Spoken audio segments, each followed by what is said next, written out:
One of my favorite internet sites is called Shorpy, and it's a collection of glass-negative images, most of which come from the Smithsonian Institute.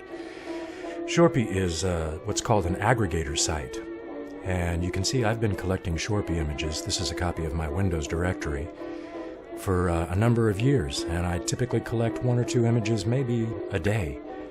You can see in my directory I have 1,484 Shorpy images. Lately, I've started to wonder about my fascination with Shorpy and why these images mean so much to me. I realized this morning that Shorpy for me has become my newspaper into the past. It's a fascinating look at history through images. Shorpy is set up kind of like a blog, and it allows people to comment on the photographs that they see. One of the things that I find fascinating are the faces. And as I explore these high-definition pictures, oftentimes I will find myself zooming in on a particular face to take a look at an expression in greater detail. You never know whose face you're going to see on Shorpy. It might be Mark Twain one day, or just the face of an innocent baby the next.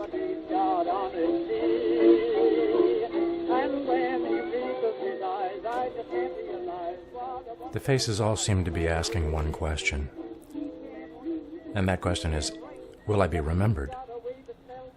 I found that particularly striking in the caption on a photograph that I found today.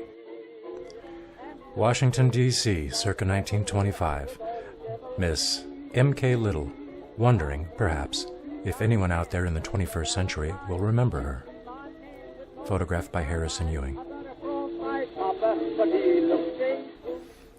Many times when you're looking through Shorpy pictures and you're reading the comments, you'll find people that actually know these people out of history, and they'll comment that, hey, that was my uncle, or hey, I remember that building, or I know that town, or I know that street.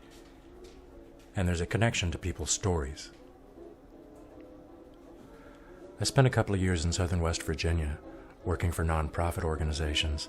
It's where I met my wife. So pictures from the coal country, Pennsylvania, West Virginia, are particularly important to me. I have a weird bond with my Shorpy friends. It's almost like I know some of these people.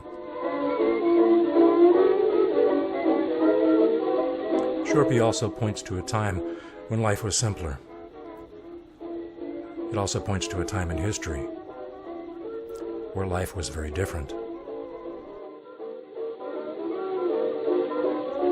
The other thing that we see over and over again in the photographs from Shorpy is technology. And technology around the turn of the century was really quite a fascinating thing. Men and their wacky inventions. I love looking at the Shorpy pictures, trying to figure out what exactly they had in mind. What did that machine do? As I sit here editing this video and doing this voiceover, talking about technology, I realize that we have had a fascination for technology that goes way, way back. And there are a lot of us today that are entering our 50s and 60s and 70s and 80s and 90s that not only have a fascination for technology, but we've had our hands on it for a lot of years. So there's a first glimpse at Shorpy, the Internet Photograph Archive, and hopefully that can become a regular feature, a regular segment on the DVD, bringing internet content to our neighborhood. And Shorpy can be found at www.shorpy.com. Check it out.